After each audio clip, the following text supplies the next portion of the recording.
Certaines des pièces de preuve les plus fascinantes en Amérique du Sud ont récemment émergé à propos de ces canaux et voies qu'ils ont trouvés dans l'Amazonie, qui n'ont pas pu être créés autrement que par des humains, créant l'irrigation des humains, créant ce qui ressemble à des grilles, comme une grille de ville. Nous avons été enseignés que l'Amazonie était vide, un vide vert rempli de chasseurs-cueilleurs épars, intouchés par la vraie civilisation jusqu'à relativement récemment.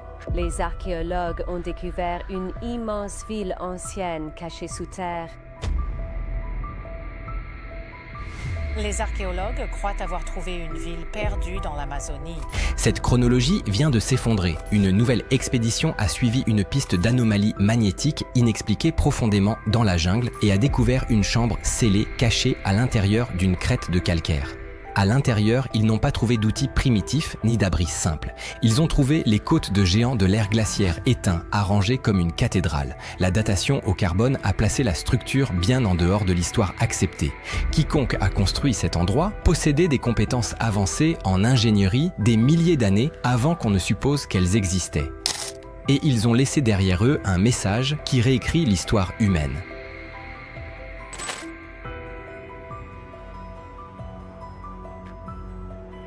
L'Amazonie a à peu près la taille des États-Unis continentaux. Malgré les satellites et la cartographie moderne, nous avons cartographié moins son sol forestier que la surface de la Lune. Pendant des siècles, des explorateurs ont disparu en cherchant des cités perdues, englouties par une végétation qui peut effacer la pierre en quelques années. Mais maintenant, nous n'avons plus besoin de machettes. Nous avons le lidar. Le lidar fonctionne comme un sonar avec de la lumière. Des avions tirent des milliards d'impulsions laser à travers la canopée.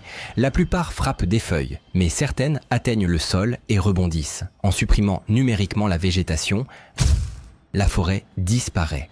En 2019, une étude LIDAR, dirigée par le docteur Ella Al-Shamahi, a scanné une région frontalière isolée entre le Brésil et la Colombie. Une zone considérée comme une terre sauvage intacte. Lorsque les données sont apparues, le laboratoire est tombé silencieux. Le terrain n'était pas aléatoire. Il montrait des lignes parfaitement droites s'étendant sur des kilomètres. La nature ne fait pas de lignes droites. Des routes ont émergé, des plateformes, des places carrées, une grille planifiée maîtresse, cachée sous les lianes. Mais au centre de tout cela se trouvait quelque chose de plus étrange. À la base d'une crête calcaire, le scan a révélé un ovale parfait, pas un gouffre, pas une érosion. La densité de la roche était complètement différente, comme une immense porte fusionnée. Ce n'était pas juste un établissement, c'était une forteresse. La zone cartographiée couvrait plus de 48 km². Une ville de cette taille nécessite agriculture, commerce et ingénierie à grande échelle. Rien de tout cela ne devrait avoir existé ici selon l'histoire conventionnelle. Puis, le détail le plus étrange est apparu. La porte n'était pas enterrée. C'était de la roche exposée, mais chimiquement altérée. Le calcaire montrait des signes de chaleur extrême, comme s'il avait été fondu pour le sceller. Quelque chose avait délibérément fermé cet endroit. Atteindre le site avait pris des semaines à traverser la jungle, des tempêtes et un terrain qui résiste activement à l'intrusion. Le docteur Ella croyait qu'elle se dirigeait vers une cité perdue. Elle n'avait aucune idée que la cité n'était que la couche superficielle du mystère. À la base de la crête, avant de trouver la porte, l'équipe a découvert quelque chose de complètement différent. Alors que la mousse était dégagée de la face de la falaise, une fresque est apparue, s'étirant sur près de 30 mètres. L'échelle et le détail étaient stupéfiants. Ce n'étaient pas quelques empreintes de mains. C'était un mur narratif complet, rendu avec une précision terrifiante. Les animaux n'étaient là pas des jaguars ou des singes. Ils étaient éteints, des mastodontes, parents des éléphants qui ont disparu il y a plus de 12 000 ans. D'énormes paresseux terrestres de la taille de véhicules, debout à plus de 3,5 mètres de haut avec des griffes aussi longues que des avant-bras. Ce n'étaient pas des mythes. Les artistes les avaient vus vivants. Cela seul datait le site d'au moins 12 600 ans, des milliers d'années avant que des civilisations complexes ne soient supposées exister près de l'Amazonie. Puis, l'analyse des pigments a révélé un autre choc. L'ocre rouge utilisé dans la fresque ne venait pas du sol local. Sa signature chimique correspondait à des dépôts à plus de 643 km de distance. Cela signifiait transport longue distance, réseaux commerciaux et planification des ressources à l'échelle continentale.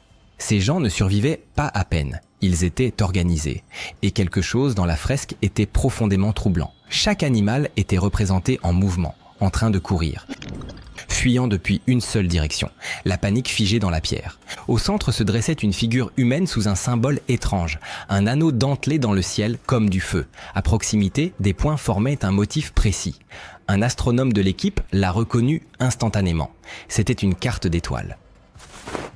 Pas du ciel moderne, mais des cieux tels qu'ils apparaissaient 10 800 avant Jésus-Christ, à la fin du Dryas récent. Un temps d'effondrement climatique violent, gel soudain, inondations massives, les calottes glaciaires fondant presque du jour au lendemain. La fresque n'était pas une décoration, c'était un avertissement. Et le chemin qu'elle pointait menait directement à la porte ovale scellée. De près, la porte était plus lisse que la roche environnante, recouverte d'un glaçage minéral dur. Lorsque l'équipe s'est approchée, leurs appareils électroniques ont commencé à mal fonctionner. Les aiguilles de boussole tournaient sauvagement, toutes pointant vers la roche scellée. Le calcaire n'est pas magnétique. Les scans ont révélé l'impossible. Un espace creux, massif derrière le mur. Le docteur Ella a ordonné une foreuse. Des forêts à pointe diamantée auraient dû percer en quelques heures. Cela a pris 3 jours. Le seau émoussa les outils, renforcés par quelque chose d'inhabituel. Lorsque la perceuse a finalement percé, de l'air sous pression a sifflé vers l'extérieur. Mais ce n'était pas l'air rance d'un tombeau. Cela sentait le métal, ozone, fer humide, comme un orage enfermé pendant des millénaires. L'ouverture a été élargie. Le docteur Ella est entrée la première. Elle est tombée dans l'obscurité et a atterri sur quelque chose qu'aucune grotte de l'ère glaciaire ne devrait avoir. Un sol pavé, lisse, nivelé. Le sol était noir, riche en carbone. Terra preta, un super sol artificiel conçu pour rester fertile indéfiniment. Nous ne comprenons toujours pas complètement comment il a été fabriqué. Le trouver à l'intérieur d'une grotte scellée signifiait une chose. Ce n'était pas naturel, c'était construit. À mesure que l'équipe descendait, l'échelle devenait claire. Le plafond arqué se dressait 9 mètres au-dessus. Les murs étaient renforcés de piliers de basalte, roches volcaniques à portée de kilomètres à la ronde. Ce n'était pas un abri, c'était un bunker ingénieré. Ils ont suivi le chemin pavé dans un silence total. Pas d'insectes, pas de chauves-souris, juste des pas résonnants à travers le temps. Puis, le couloir s'est ouvert sur une chambre centrale. Et tout a changé. Le long des murs se trouvaient des os, disposés avec précision. D'énormes côtes courbées, chacune de plus de 2 mètres de long, plantées dans le sol en arc parfait. Un tunnel de cage thoracique. Ce étaient des côtes de mastodontes, les mêmes créatures peintes à l'extérieur. Les bâtisseurs avaient traîné des os pesant plusieurs tonnes dans la grotte et construit à partir d'eux un sanctuaire, une cathédrale d'os. Au centre de la chambre se trouvait une piscine circulaire remplie d'un liquide noir, parfaitement immobile. Un miroir plus sombre que l'ombre. Lorsque la lumière le frappait, le reflet se tordait de manière anormale. Ce n'était pas de l'eau. L'équipe l'a échantillonné avec prudence. Le liquide était stérile, saturé en isotopes métalliques et en charbon, ni pétrole, ni boue, un milieu de préservation. Flottant à l'intérieur se trouvaient des graines, pas fossilisées, vivantes, des graines d'espèces de plantes éteintes depuis plus de 10 000 ans, palmiers anciens, plantes médicinales inconnues de l'Amazonie moderne. Ce n'était pas un tombeau. C'était une arche. Les bâtisseurs avaient prévu une catastrophe. Le feu dans le ciel. L'effondrement de l'écosystème. Ils ont conçu le sol de Terra Preta, créé un bassin chimiquement stable et stocké le plan génétique de leur monde. Le long des murs, des jarres scellées contenaient plus de graines, des tubercules séchés, de l'ADN de cultures préservées. Un coffre de fin du monde, vieux de 12 000 ans. Ils ne pensaient pas à la survie, ils pensaient à la récupération. Puis vint le mur final. Il était couvert de suie, non pas de feu, mais de chaleur extrême. Incrustées à l'intérieur se trouvaient des perles microscopiques de verre appelées microsphérules. Celles-ci ne se forment que lorsque la roche est fondue par un impact cosmique ou une énergie de niveau nucléaire. La théorie de l'impact du Dryas récent suggère qu'un fragment de comète a frappé la Terre il y a environ 12 800 ans, déclenchant des incendies et un effondrement climatique rapide. La grotte l'a prouvé, l'onde de choc a atteint cette crête. La chaleur a fondu le calcaire, scellant la chambre hermétiquement.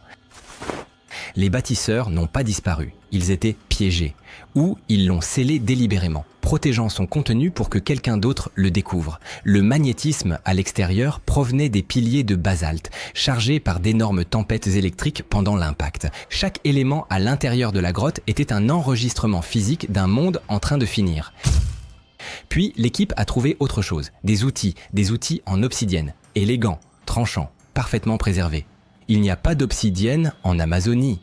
Pour obtenir du verre volcanique, il faut voyager jusqu'aux Andes, des milliers de kilomètres à travers un terrain impossible. Ce n'était pas le hasard, c'était la preuve d'un réseau commercial continental. Pas des sentiers, une super autoroute. Certains chercheurs marginaux proposent quelque chose de radical. Ils citent des légendes à travers les Andes décrivant des prêtres qui utilisaient le son pour soulever la pierre. Lévitation acoustique. Nous pouvons léviter des gouttes avec le son aujourd'hui. L'ont-ils étendu ? Cela semble impossible.